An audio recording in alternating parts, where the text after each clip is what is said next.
Canada ने जो बम फोड़ना था फोड़ दिया है। अब मैं कह सकता हूं कि कनाडा क्लोज हो चुका है। ये क्लोज हो चुका है उन स्टूडेंट्स के लिए जिन स्टूडेंट्स के मार्क्स कम हैं, जिनका प्रोफाइल वीक है, गैप है, जिनके पीटीआईएस में स्कोर कम है। तो कनाडा ने अपने टेम्परेरी रेजिडेंट के नंबर, जिस न्यूज का हम बेसब्री से वेट कर रहे थे, उसको अनाउंस कर दिया और सबको शॉक कर दिया है। नंबर जो है वो शॉकिंग है। इस वीडियो में यही चीज मैं जो है डिटेल में डिस्कस करने वाला हूं। जो लेवल प्लान डिस्कस किए जाते हैं पीआर के, उसके साथ टेम्परेरी रेजिडेंट के नंबर को भी अनाउंस कर दिया है। बहुत बड़ा सरप्राइज, बहुत बड़ा शॉक दिया गया है इस वीडियो में। जो आपको सारा कुछ डिटेल में देखने को मिलेगा, तो वीडियो को एंड तक देखिएगा।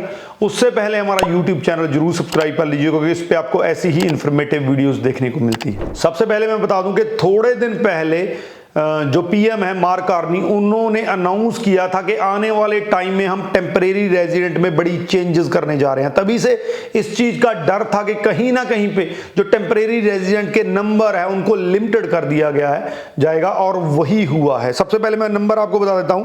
2025 नवंबर, यानी कि इस टाइम पे जो इन्होंने नंबर डिसाइड किए हैं, 26 का नंबर जो है वो 3,85,000 है। टेम्परेरी की बात कर रहा हूं, इसमें दोनों स्टडी वाले और वर्क वाले दोनों आए हैं।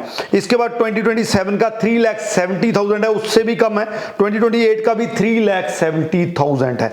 अब अगर आपको इस नंबर का अंदाजा नहीं है कि कितना है, तो आपको बता दूं कि 2025 जो ये साल चल रहा है, इसका नंबर दोनों कैटेगरीज का 6,73,650 था, यानी कि ऑलमोस्ट आधा नंबर कर दिया गया है। तो इतना बड़ा जो है टेम्परेरी जो है उसमें कट लगाया गया है। ये कट जो है एक्सपेक्टेड था, लेकिन इतना बड़ा कट लगेगा कि 50% रह जाएगा, तो ये अपने आप में बहुत बड़ी बात है। कनाडा हर साल जो है वो नवंबर में लेवल प्लान्स को डिस्कस करता है। पहले जो है वो अनाउंस किए जाते थे सिर्फ परमानेंट रेजिडेंस के प्लान, लेकिन पिछले 2 साल से जो है टेम्परेरी पे भी ध्यान देना शुरू कर दिया। तो 4 में नवंबर में पहली बार जो है वो टेम्परेरी रेजिडेंट की जो गिनती उसको अनाउंस किया गया था। इसको फिर से रिपीट किया गया कि लेकिन नंबर बहुत कम कर दिए गए हैं। 24 में जो अनाउंस हुआ था, 24 में 3 साल, अगले 3 साल के जो टेम्परेरी के नंबर अनाउंस हुए थे, 25 के लिए हुआ था 6,73,650, 26 का डिसाइड हुआ था 5,16,600, और 27 का अनाउंस हुआ था 5,43,600। तो इसको कट करके जो है वो 3,85,000 और 3,70,000 पे ले आया गया है। ऑलमोस्ट 40 to 50% का बड़ा कट लगाया गया है। अब इसके मायने क्या हैं? इसके मायने ये हैं कि अब जो स्टूडेंट और वर्कर जो हैं वो कम जो हैं उनको वीजा मिल पाएगा। अगर इसको भी मैं जो है ब्रेकअप इसका करता हूं 3,85,000 का, तो इसमें 1,55,000 ही सिर्फ स्टडी का नंबर है। ये नंबर ध्यान से सुन लीजिए, मैजिक नंबर जो है 1,55,000 स्टूडेंट्स को सिर्फ कनाडा का स्टडी परमिट इशू होगा 2020 जो है 6 आने वाला है उसमें। और इसके अलावा जो बाकी नंबर है वो वर्कर्स का है। तो उसमें जो वर्कर्स का नंबर है उसमें आपका फॉरेन वर्कर का आ गया, उसका भी आ गया, और आईएमपी के अंडर जो स्पाउस वीजा लगते हैं उसका भी नंबर आ गया। तो कहीं ना कहीं पे जो स्पाउस वीजा वालों को भी कट बहुत बड़ा लगा है, क्योंकि पिछले साल इनका नंबर इससे डबल था। तो अब स्पाउस वीजा वालों का भी नंबर जो है कहीं ना कहीं पे 26 में जो है वो हाफ होता दिख रहा है। इस तरीके से स्टडी वीजा और स्पाउस वीजा दोनों के ही जो है रिजल्ट इफेक्ट होने की पॉसिबिलिटी है। स्टूडेंट्स को भी कम वीजा मिलेंगे और स्पाउस वीजा वालों को भी जो है वो अप्रूवल रेट उनका कम होने वाला है। इस टाइम पे जो आप रिफ्यूजल रेट देख रहे हैं, कनाडा का रिफ्यूजल रेट, आपको पता है कि स्टडी परमिट का कितना बड़ा रिफ्यूजल रेट है। उसका रीजन मैं आपको बताता हूं।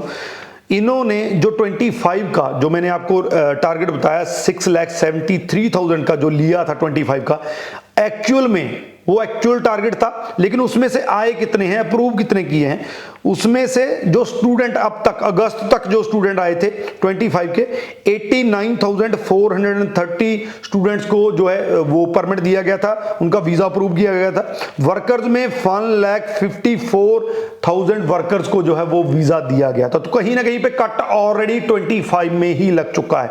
हालांकि अनाउंस बड़ा नंबर हुआ था, लेकिन ये ऑलमोस्ट जो है 26 का नंबर है उसी तरफ जो है बढ़ता दिख रहा है। तो कहीं ना कहीं पे 25 में भी इसीलिए जो है रिफ्यूजल रेट इतना हाई था। तो अब 26 में भी 25 वाला हाल रहने की पॉसिबिलिटी है। जो लोग ये उम्मीद बनाए बैठे थे कि कहीं ना कहीं पे 26 में आने वाले साल में जो है वो इंप्रूवमेंट हो सकती है, वीजा अप्रूवल रेट सही हो सकता है, तो कहीं ना कहीं पे वो चीज होती पॉसिबल नहीं दिख रही है, क्योंकि नंबर ऑलमोस्ट सेम है, टोटल नंबर कम हुआ है, लेकिन जितने लोग एक्चुअल में आए थे उतनों ने ही 26 में आना है। तो अब अगर आपके ने फाइल इसलिए होल्ड कर रखी है कि आप उम्मीद में हैं कि वीजा ट्रेंड सही हो जाएगा, मैं ये तो नहीं कहूंगा कि आप होल्ड मत कीजिए, लेकिन उम्मीद कम है कि 2026 जो है कोई गुड न्यूज लेकर आएगा, वीजा अप्रूवल रेट में कोई इंप्रूवमेंट होने वाला है। तो ये एक बड़ा शॉकिंग चीज जो है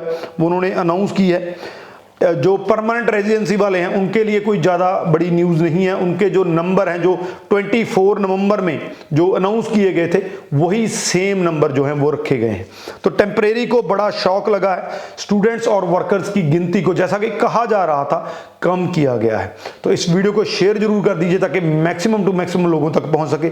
बाकी जो परमानेंट वाले हैं उन पे मैं अलग से वीडियो बना दूंगा, वो अलग से आप देख सकते हैं। इसको शेयर जरूर कर दीजिए ताकि मैक्सिमम टू मैक्सिमम लोगों तक इस इंफॉर्मेशन का पता लग सके। बाकी इस वीडियो के रिगार्डिंग कोई क्वेश्चन है तो नीचे लिख दीजिए, आंसर मिल जाएगा। राजवी चहल, थैंक यू सो मच।